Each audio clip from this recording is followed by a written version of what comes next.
ایک لڑکی کی نئی نئی شادی ہوئی تھی۔ شادی کے بعد وہ اپنی ساس سے بہت پریشان تھی۔ ساس ہر وقت اس کی برائیاں کرتی رہتی تھی، اسے اپنی زندگی زہر لگنے لگی تھی۔ آخرکار اس نے یہ فیصلہ کیا کہ اب وہ مزید اپنی ساس کا یہ رویہ نہیں برداشت کرے گی۔ چنانچہ وہ ایک حکیم صاحب کے پاس گئی اور انہیں سارا ماجرا بتایا اور ان سے کہا کہ وہ اس کو تھوڑا سا زہر دے دے، تاکہ اس کا مسئلہ ہمیشہ ہمیشہ کے لیے ختم ہو جائے۔ حکیم صاحب نے تھوڑی دیر کے لیے کچھ سوچا اور پھر کہا، اس مسئلے کو حل کرنے میں میں تمہاری مدد کروں گا، لیکن تمہیں میری ایک شرط ماننا پڑے گی۔ جیسا میں تمہیں کہوں گا تمہیں ویسے ہی کرنا ہوگا۔ وہ اس بات پر راضی ہو گئی۔ انہوں نے اس لڑکی سے کہا کہ تم اپنی ساس کو مارنے کے لیے فوری زہر استعمال نہیں کر سکتی۔ اس طرح لوگ تم پر شک کریں گے۔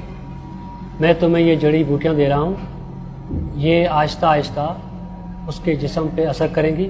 ہر روز تم کچھ اچھا پکانا اور پھر انہیں کھانا دیتے وقت اس میں یہ جڑی بوٹیاں ڈال دینا، اور ہاں، اگر تم چاہتی ہو کہ کوئی تم پر شک نہ کرے تو تمہیں یہ خیال رکھنا ہوگا کہ تمہارا رویہ ان کے ساتھ بہت دوستانہ ہو، اپنا سلوک اچھا رکھنا، غصہ مت کرنا، اور ان کے ساتھ ایک ملکہ کی طرح برتاؤ کرنا۔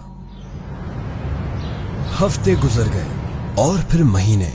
وہ روزانہ کچھ اچھا پکا کر اپنی ساس کو خاص طور پر پیش کرتی تھی۔ اسے یاد تھا اپنی ساس کی خدمت کرنی ہے۔ 6 مہینے اسی طرح گزرے، پھر گھر کا نقشہ بدل کے رہ گیا۔ لڑکی نے کوشش کر کے اپنے غصے پر قابو کرنا سیکھ لیا تھا۔ اس کی ساس کا رویہ بھی اس کے ساتھ بہت بدل گیا تھا، اور وہ بھی اپنی بہو کو اپنی بیٹیوں کی طرح پیار کرنے لگی تھی۔ پھر ایک دن وہ دوبارہ حکیم صاحب کے پاس آئے اور ان سے کہنے لگی کہ آپ مجھے کوئی ایسا طریقہ بتائیں جس سے میں اپنی ساس کو اس زہر سے بچا سکوں جو میں نے انہیں دیا ہے۔ وہ بہت بدل گئی ہیں اور میں نہیں چاہتی کہ وہ اس زہر کی وجہ سے مر جائیں۔ حکیم صاحب مسکرائے اور کہنے لگے کہ تمہیں فکر کرنے کی ضرورت نہیں ہے، میں نے زہر دیا ہی نہیں تھا۔ اصل میں وہ جڑی بوٹیاں تھیں جو وٹامن کی تھیں، تاکہ ان کی صحت بہتر ہو جائے۔ زہر تو صرف تم دونوں کے دماغ اور تمہارے رویوں میں تھا، وہ سب تم نے اپنے پیار سے ختم کر دیا۔ یاد رکھیے، ہمارا رویہ، ہمارے الفاظ اور ہمارا لہجہ یہ فیصلہ کرتا ہے کہ دوسرے ہمارے ساتھ کیا رویہ اپناتے ہیں۔